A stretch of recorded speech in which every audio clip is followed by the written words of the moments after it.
राम जी के भक्त हनुमान जी ने इतनी कठोरता से दुनिया की पहली रामायण को समुद्र में क्यों फेंक दिया? अगर सिर्फ इस सवाल का जवाब जानने आए हो तो सुनो, ऐसा उन्होंने वाल्मीकि जी की वजह से किया। अब आप अगर जाना चाहो तो वीडियो स्किप कर सकते हो, और अगर पूरी मजेदार स्टोरी जाननी है तो वीडियो को मेरे साथ एंड तक देखो।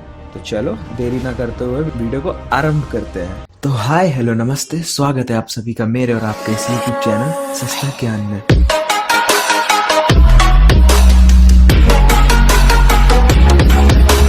हाँ, तो कल रात मैं रामायण देख रहा था, कुछ सवाल उठे मन में, उन पे मैंने रिसर्च की तो मुझे ये इंटरेस्टिंग सी स्टोरी मिल गई। सोचा आप लोगों के साथ भी शेयर कर दूं। अब देखो, वाल्मीकि रामायण और रामचरितमानस के बारे में तो सबने सुना ही होगा, लेकिन इनके अलावा भी एक रामायण थी जो कि दुनिया की पहली रामायण थी।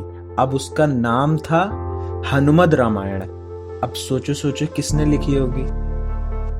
हाँ, राम भक्त हनुमान जी ने। अब ऐसा क्या हो गया कि उन्हें अपनी ही लिखी हुई रामायण समुद्र में फेंकनी पड़ गई? तो बात उस समय की है जब भगवान श्री राम रावण पर जीत दर्ज करने के बाद अयोध्या में शासन करने लगते हैं, और वीर हनुमान हिमालय पर चले जाते हैं, और वहां जाकर वो शिव जी की तपस्या करने के साथ साथ प्रतिदिन अपने नाखून से रामायण की कथा भी लिखते थे, और वो ऐसा पत्थरों पर खुरद कर करते थे। इस तरह से उन्होंने प्रभु श्री राम की महिमा का उल्लेख करते हुए हनुमद रामायण की रचना की। कुछ समय बाद महर्षि वाल्मीकि ने भी वाल्मीकि रामायण लिखी, और लिखने के बाद उनके मन में इसे भगवान शंकर को दिखाकर उनको समर्पित करने की इच्छा हुई।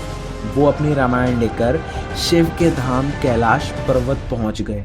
वहां उन्होंने हनुमान जी को और उनके द्वारा लिखी गई हनुमद रामायण को देखा।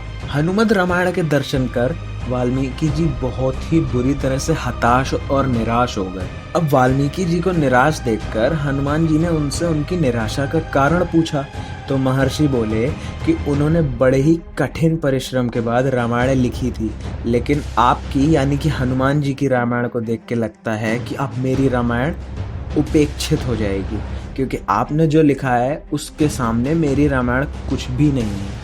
यार, ऐसा तो होना ही था, क्योंकि हनुमान जी पूरे रामायण काल में खुद वहां मौजूद थे। तभी वाल्मीकि जी की चिंता का शमन करते हुए श्री हनुमान जी ने हनुमद रामायण पर्वत शिला को एक कंधे पर उठाया और दूसरे कंधे पर महर्षि वाल्मीकि को बिठाकर समुद्र के पास गए, और स्वयं द्वारा की गई रचना को श्री राम को समर्पित करते हुए समुद्र में फेंक दिया। तभी से हनुमान द्वारा रची गई हनुमत रामायण उपलब्ध नहीं है। हनुमान जी द्वारा लिखी रामायण को हनुमान जी द्वारा समुद्र में फेंक दिए जाने के बाद महर्षि वाल्मीकि बोले कि हे राम भक्त श्री हनुमान, आप धन्य हैं। आप जैसा कोई दूसरा ज्ञानी और दयावान नहीं है। हे हनुमान, आपकी महिमा का गुणगान करने के लिए मुझे एक जन्म और लेना होगा, और मैं वचन देता हूँ कि कलयुग में मैं एक और रामायण लिखने के लिए जन्म लूंगा। तब मैं रामायण आम लोगों की भाषा में लिखूंगा। तो वाल्मीकि जी की हनुमान जी के साथ यहीं तक बात हुई थी। अरे पर रुको, अभी कहानी का एंड नहीं हुआ है, ट्विस्ट तो आना अभी बाकी है। हाँ, तो माना जाता है कि रामचरितमानस के रचयिता गोस्वामी तुलसीदास कोई और नहीं बल्कि महर्षि वाल्मीकि का ही दूसरा जन्म था। तुलसीदास जी अपनी रामचरितमानस लिखने के पूर्व हनुमान चालीसा लिखकर हनुमान जी का गुणगान करते हैं, और हनुमान जी की प्रेरणा से ही वे फिर रामचरितमानस लिखते हैं। यह कमेंट करके आप बताना आपको क्या लगता है, सही में वाल्मीकि जी ही तुलसीदास थे क्या? वैसे माना जाता है महाकवि कालिदास के समय में एक पटलिका को समुद्र के किनारे पाया गया, जिसे एक सार्वजनिक स्थल पर टांग दिया गया था, ताकि विद्यार्थी उस गूढ़ लिपि को पढ़कर उसका अर्थ निकाल सकें। ऐसा माना जाता है कि कालिदास ने उसका अर्थ निकाल लिया था, और वो ये भी जान गए थे कि ये पटलिका कोई और नहीं बल्कि हनुमान जी द्वारा रचित हनुमद रामायण का ही एक अंश है, जो कि पर्वत शिला से निकलकर जल के साथ प्रवाहित होकर यहाँ तक आ गया है। अब देखो यार, मैं तो ये सबके सच या झूठ होने का दावा नहीं करता हूँ, पर जो लोग भगवान में भरोसा करते हैं उन्हें इस पर जरूर विश्वास होगा। तो बताओ कमेंट में कौन कौन बजरंगबली का भक्त है। और हाँ यार, सब्सक्राइब करो ना, क्यों नहीं करते हो? पसंद नहीं आ रही है क्या वीडियो? नहीं आ रही है तो बताओ ना कमेंट में, और एक बार डिस्क्रिप्शन जरूर चेक कर लिया करो।